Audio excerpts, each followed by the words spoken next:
Celui qui regarde à l'extérieur rêve, celui qui regarde à l'intérieur s'éveille. Bienvenue sur Sculpture mentale, l'espace où l'esprit se façonne, où la conscience s'élève, où chaque pensée devient un outil pour sculpter ta vérité intérieure. Aujourd'hui, nous explorons un moment crucial et universel, le départ. Ce moment où tu choisis de t'éloigner, de rompre avec ce qui te retient, même quand le monde autour de toi ne comprend pas ce choix. Il arrive un moment dans la vie où partir n'est plus un choix, mais une nécessité. Partir d'un lieu, d'une relation, d'une habitude, d'une version de soi. Ce départ, pourtant intime et silencieux, provoque un tremblement invisible autour de vous. Que ressentent ceux qui te regardent partir? Peur, perte, trahison, ou bien un frisson de réveil qu'ils ne peuvent encore nommer?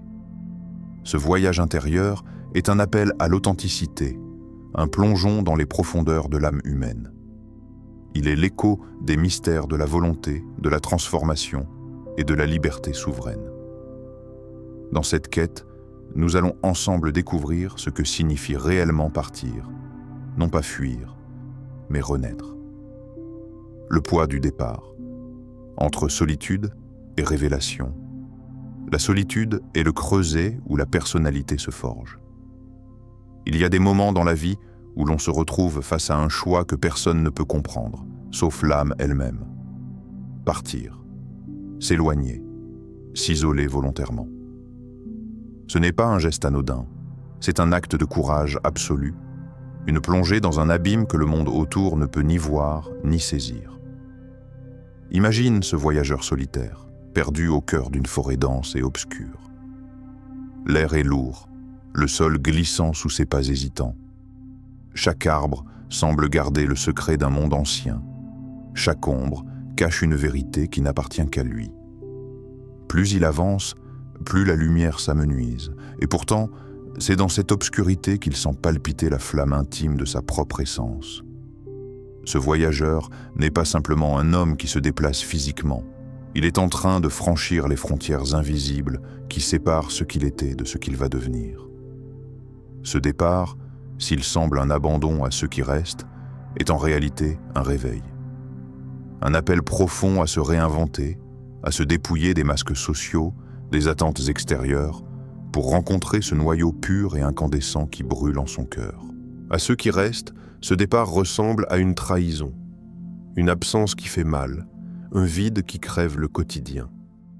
Ils regardent cette silhouette qui s'éloigne, et dans leurs yeux brillent la peur et la colère, la confusion et la douleur. Car partir, c'est aussi laisser derrière soi des ponts que l'on croyait solides.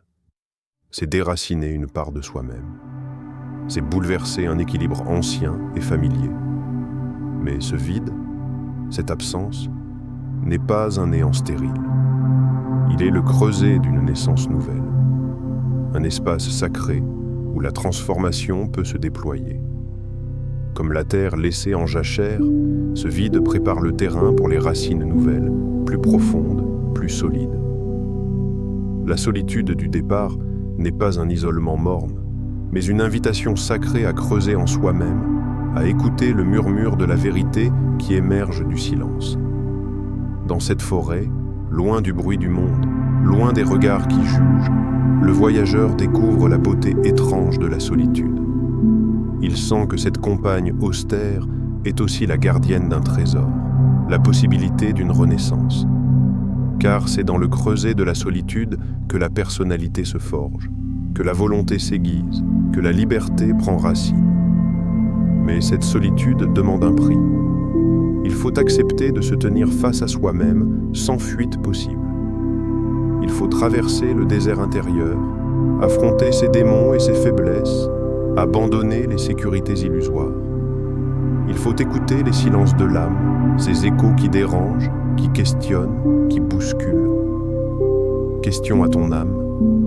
Peux-tu embrasser la solitude comme une force créatrice et non comme une punition? Peux-tu accueillir ce moment où tout semble perdu, comme le prélude nécessaire à ta métamorphose? Peux-tu choisir d'être le voyageur intrépide qui avance dans la forêt obscure, sachant que chaque pas t'approche de ta lumière intérieure? Ce départ, bien qu'il paraisse une rupture, est en vérité une révélation. C'est le dévoilement progressif d'une force cachée, d'un pouvoir ancien que tu portes en toi. C'est la naissance d'une souveraineté personnelle qui ne dépend plus des autres, mais qui jaillit du plus profond de ton être. Alors que le monde autour cherche à retenir, à faire revenir, à garder à sa portée, ce voyageur choisit de suivre l'appel intérieur qui le pousse à partir. Il ne fuit pas, il ne s'échappe pas, il choisit de se retrouver. Et c'est dans cette solitude volontaire que se construit la voie royale vers la liberté. Le poids du départ est lourd, mais c'est un poids sacré, un poids qui transforme. C'est une offrande à toi-même, un serment silencieux de ne plus renoncer à ta vérité. Peux-tu entendre cette voix, ce guide venu des profondeurs de ton être, qui murmure dans le silence? Peux-tu laisser tomber les chaînes invisibles qui t'attachent à ce qui n'est plus, pour ouvrir les bras à l'inconnu fertile? La solitude n'est pas la fin d'un chemin, mais le commencement d'une quête. Elle est l'espace où l'esprit s'élève, où la volonté se forge, où l'individu s'éveille à sa puissance authentique. Prends ce poids, cette solitude, non pas comme une malédiction, mais comme un creuset sacré. Là, dans cette obscurité, ton âme prépare son envol. La souffrance féconde, douleur et renaissance. Ce qui ne nous tue pas nous rend plus forts. Le départ, souvent perçu comme un saut vers la liberté, s'accompagne presque toujours d'une tempête intérieure, un tumulte où la douleur gronde comme un orage déchaîné. Cette souffrance, brutale et profonde, éclate au cœur du chaos, balayant les certitudes, fissurant les sécurités et déchirant le voile des illusions.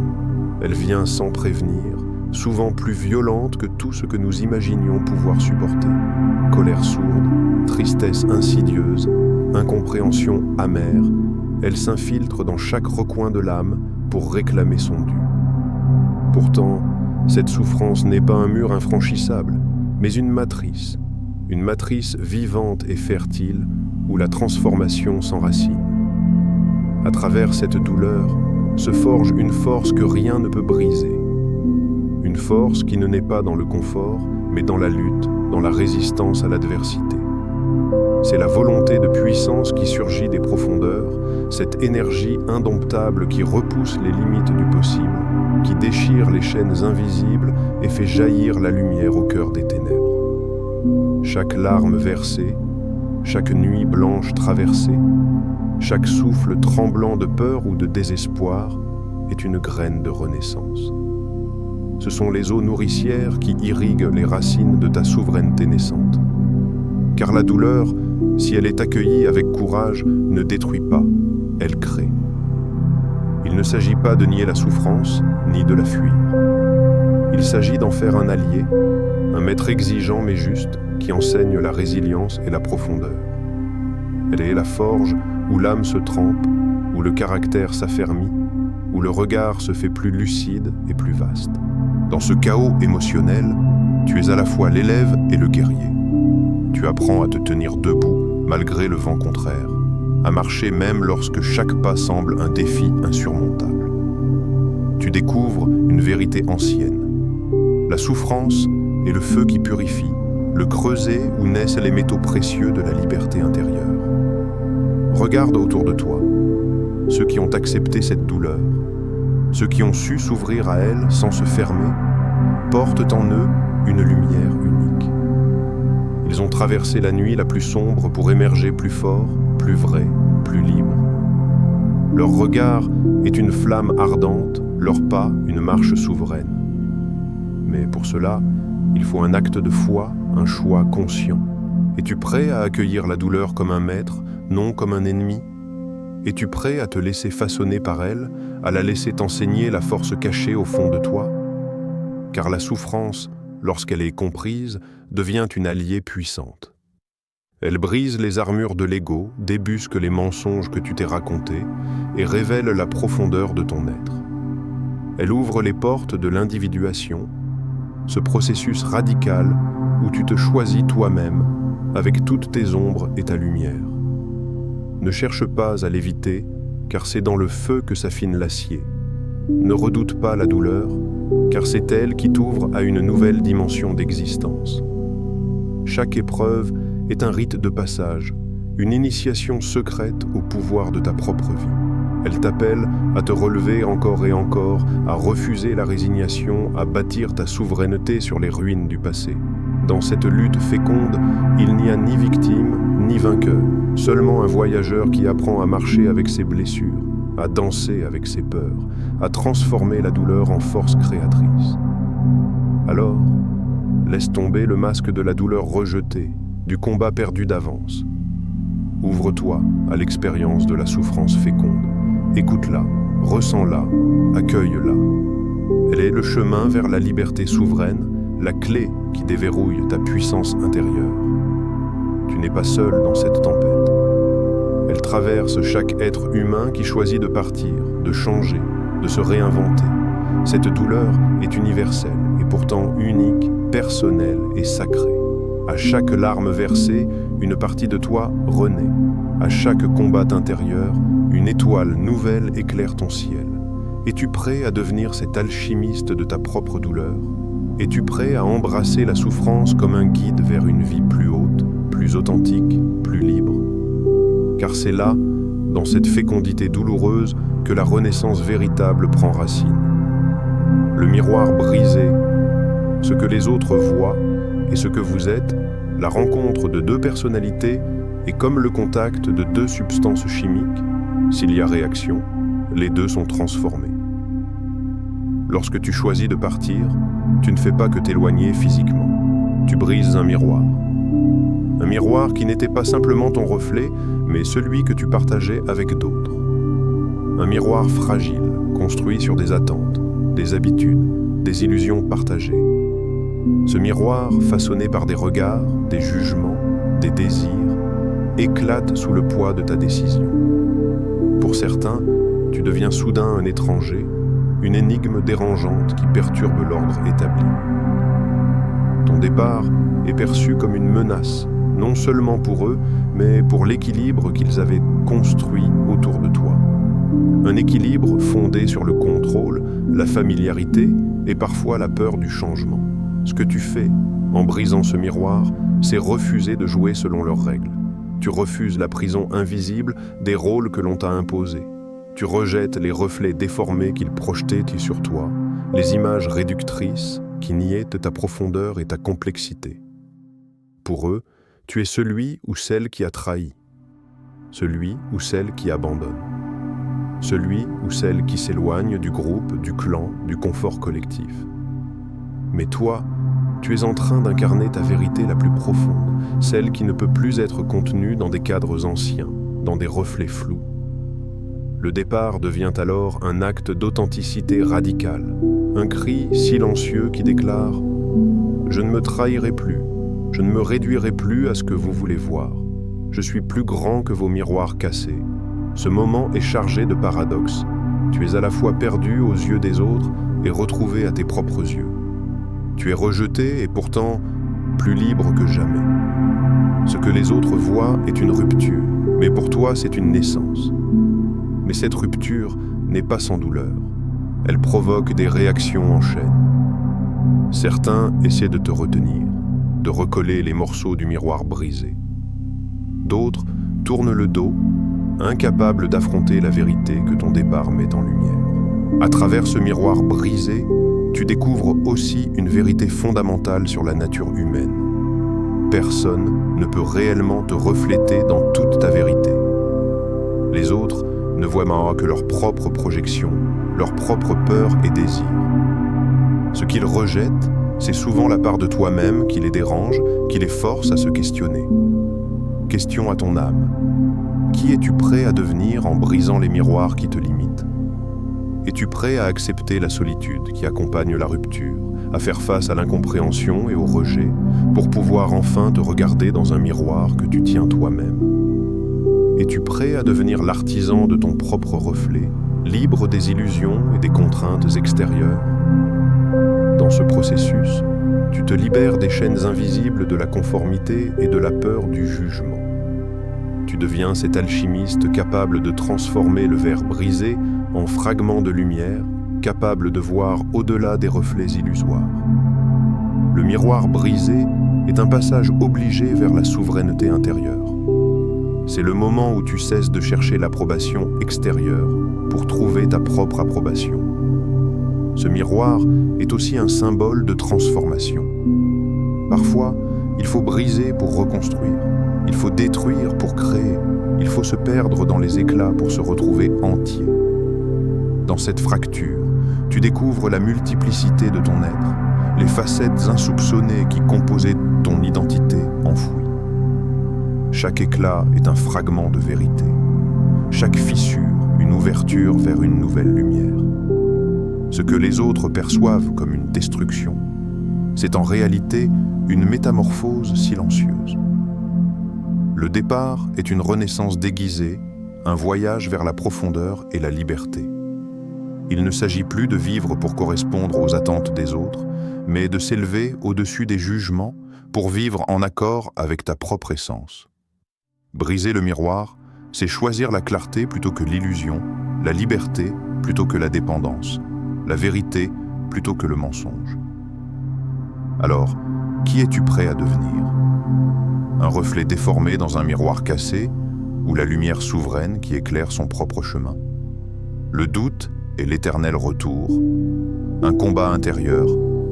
Il faut porter encore en soi un chaos pour pouvoir mettre au monde une étoile dansante. Le départ, aussi déterminé soit-il, ouvre une faille invisible dans le tissu du temps et de l'être. Il crée un interstice où le doute s'installe, silencieux, insidieux, inévitable.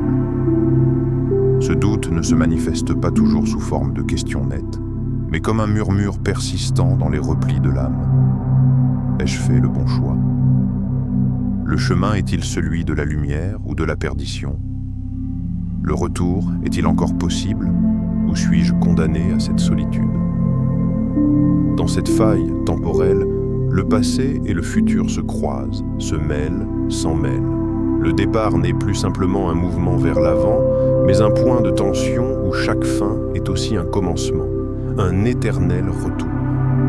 Cette idée, ancienne et mystérieuse, résonne comme un appel à comprendre que la vie est un cercle, un cycle infini de mort et de renaissance. Le doute est la tempête qui secoue ce cercle. Il est ce chaos intérieur que l'on porte, ce tumulte nécessaire pour briser les chaînes de la certitude illusoire. Il fait vaciller les fondations, déstabilise les certitudes, mais il ouvre aussi une porte vers une transformation profonde. Il y a dans ce combat une danse fragile entre peur et courage, entre ombre et lumière. Danser avec son chaos, c'est accepter l'incertitude comme un chemin, c'est embrasser la fragilité de l'instant présent, c'est marcher au bord du vide sans regarder en arrière. Cette danse est aussi un chant ancien, un murmure cosmique qui parle à l'essence même de l'existence. Le chaos n'est pas un ennemi à fuir, mais une force créatrice, un champ fertile où naissent les étoiles, où s'écrivent les histoires nouvelles.